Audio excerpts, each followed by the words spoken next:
Era uma tarde de sábado, o sol ainda brilhava forte, mas dentro de mim havia uma sombra que não conseguia explicar. Há cerca de 3 meses um jovem de 22 anos, membro da Congregação Cristã no Brasil, havia notado uma pequena ferida no lado esquerdo do meu rosto, logo abaixo da orelha. No começo não dei muita importância. Pensei que fosse apenas uma espinha ou uma irritação qualquer, algo que passaria com o tempo. Mas os dias foram passando, e aquela ferida não só não sarava como parecia crescer. Ela coçava, ardia e às vezes até sangrava um pouco. Comecei a passar pomadas, a fazer compressas com chá de camomila, como minha mãe sugeriu, mas nada adiantava. A cada semana a lesão ficava maior, mais funda, e uma crosta grossa se formava em cima. Foi quando minha irmã, que sempre foi muito observadora, olhou para mim com preocupação e disse: "Irmão, isso não parece normal. Você precisa mostrar para o irmão nome do presbítero ou para o médico." Eu relutei. Não gostava de hospitais, de exames, de ouvi-las dizer que poderia ser algo grave.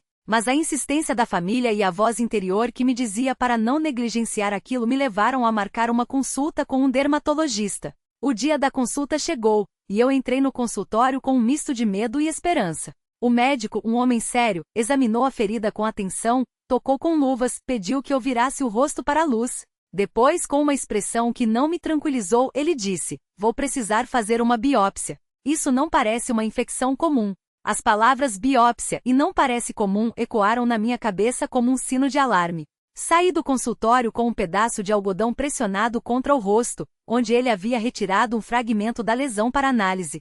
Os dias seguintes foram de angústia. Eu orava, mas as palavras não saíam com facilidade. "Senhor, se for da tua vontade, livra-me disso. Mas se não for, dá-me força para suportar." Minha família também orava, e os irmãos da congregação, ao saberem, uniram-se em súplicas. Mas mesmo com toda a fé, o medo batia à porta do meu coração. E se fosse algo muito ruim? E se eu tivesse que passar por tratamentos dolorosos? E se? Uma semana depois, o telefone tocou. Era a clínica. Minha mãe atendeu, e eu vi seu rosto mudar enquanto ouvia o que a secretária dizia. Quando desligou, ela me olhou com olhos cheios de lágrimas e disse: "Filho, o médico quer que você volte amanhã. Ele disse que os resultados saíram e que é urgente." Aquela noite foi uma das mais longas da minha vida. Deitei na cama, mas não consegui dormir. As lágrimas escorriam sem que eu pudesse contê-las. Peguei a Bíblia e abri ao acaso, como às vezes fazemos quando precisamos de uma palavra. Meus olhos caíram em Salmos 34, 19. "Muitas são as aflições do justo, mas o Senhor o livra de todas." Aquela promessa me deu um pouco de paz, mas a incerteza ainda pesava. No dia seguinte, sentado novamente na frente do médico, ele segurou o papel com o laudo e olhou nos meus olhos antes de falar. O resultado confirmou um carcinoma espinocelular. É um tipo de câncer de pele agressivo. Precisamos agir rápido. As palavras foram como um soco no estômago. Câncer? Aos 22 anos. Como? Por quê? O médico continuou explicando que aquele tipo de tumor, se não tratado, poderia se espalhar para outros órgãos, que eu precisaria de uma cirurgia para retirar a lesão com margem de segurança e possivelmente radioterapia. Ele falou de percentuais, de riscos, de cicatrizes. Eu ouvia, mas minha mente estava em outro lugar. Lembrei-me das palavras do irmão, nome do evangelista, em um culto: "Deus não nos promete um caminho sem provas, mas promete estar conosco em cada uma delas." Saí do consultório com a receita para exames pré-operatórios e a marcação da cirurgia para dali a 2 semanas. Aqueles dias foram de uma luta interna intensa. Eu ia aos cultos, cantava os hinos, ouvia a palavra, mas por dentro sentia um turbilhão.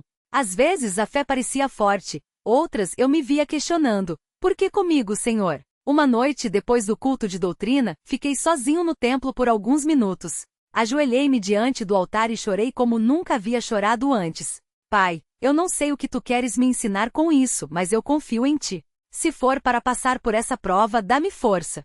Se for para sarar, eu creio que tu podes. Mas, acima de tudo, que a tua vontade seja feita." Foi um momento de entrega total. Não havia mais raiva nem revolta, apenas uma paz estranha, como se uma mão invisível tivesse tocado meu ombro. Os dias foram passando, e a data da cirurgia se aproximava. Minha família e os irmãos da congregação não paravam de orar. Em casa, minha mãe fazia jejuns, meu pai lia passagens da Bíblia em voz alta, e minha irmã mais nova, que tinha apenas 12 anos, escrevia em um caderno pedidos de oração por mim.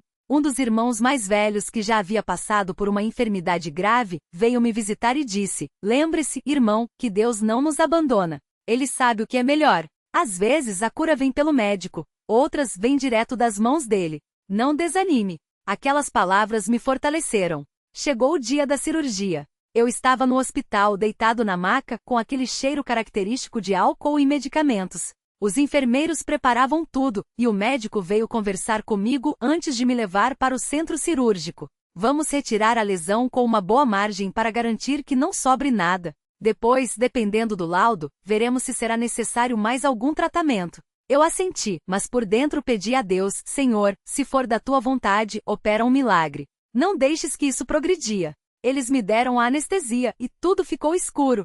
Quando acordei, senti uma dor latejante no rosto. A enfermeira me disse que a cirurgia havia corrido bem, que o médico havia retirado um pedaço considerável de tecido para garantir que não sobrasse nenhuma célula cancerígena. Fiquei internado por 2 dias e quando olhei no espelho pela primeira vez foi um choque. Havia um curativo grande no lugar da ferida, e mesmo assim dava para ver que a cicatriz seria grande. Minha mãe, ao meu lado, segurou minha mão e disse: "Não importa como fica, filho. O importante é você ficar bom." Mas eu sabia que se Deus quisesse, Ele poderia restaurar até isso. Os dias de recuperação foram difíceis. A dor era constante, e o medo de que o câncer voltasse me assombrava. Uma semana depois da cirurgia, fui ao médico para retirar os pontos e receber o resultado da análise do material retirado. Ele examinou a ferida, que ainda estava vermelha e inchada, e disse: "A margem estava limpa, o que é um bom sinal. Mas você precisará fazer radioterapia para garantir que não haja recidiva." Aquilo me abalou. Mais tratamentos, mais dor, mais incerteza. Mas novamente a voz da fé falava mais alto: "Confia no Senhor de todo o teu coração." Foi então que no culto de domingo seguinte, algo aconteceu que mudou tudo. Eu estava sentado nos bancos da frente, como sempre, com minha família. O culto estava transcorrendo normalmente, os hinos, a oração, a leitura da Bíblia. Mas quando o irmão, o nome do evangelista, começou a pregar, senti uma presença divina muito forte no templo. Ele falava sobre a fé que move montanhas, sobre como Deus ouve as súplicas dos seus filhos. De repente ele parou, olhou diretamente para mim e disse: "Há aqui um irmão que está passando por uma prova difícil, uma enfermidade que tem abalado sua fé. Mas Deus está dizendo: filho, eu já te curei. Levanta-te e anda em santidade, porque a tua fé te salvou." Aquelas palavras foram como uma corrente elétrica percorrendo meu corpo. Senti algo quente percorrer meu rosto, exatamente onde estava a cicatriz. Não consegui me conter. Comecei a chorar e minha mãe, ao meu lado, também. O irmão evangelista veio até mim, colocou a mão na minha cabeça e orou: "Senhor Jesus, que se manifeste aqui o teu poder. Se é da tua vontade, cura este teu servo, para que muitos vejam e glorifiquem o teu nome." Todos os irmãos presentes se uniram em oração.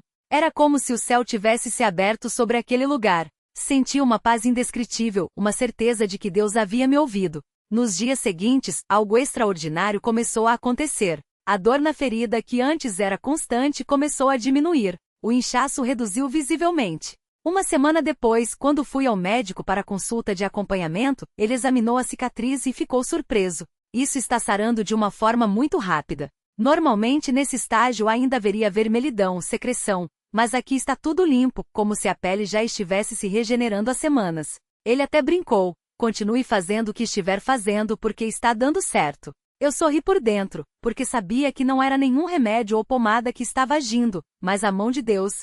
Passaram-se mais algumas semanas e a cicatriz, que deveria ser grande e profunda, foi ficando cada vez mais clara, quase imperceptível. O médico, em uma das consultas, disse que não via necessidade de radioterapia, pois todos os exames estavam limpos, sem sinal de células cancerígenas.